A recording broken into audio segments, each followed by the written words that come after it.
Last Friday ঘুম থেকে উঠেই দেখলাম একটা মেঘে ঢাকা বৃষ্টি ভরা সকাল।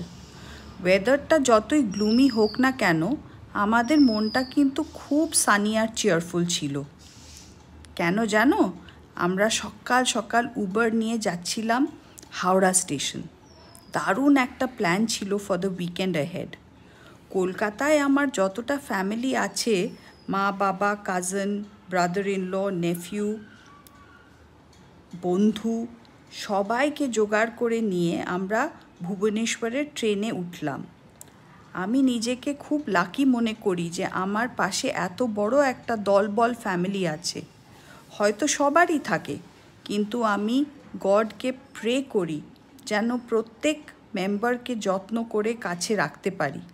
দারুণ মাস্তি করতে করতে আমরা সন্ধে নাগাদ পৌঁছে গেলাম ভুবনেশ্বর।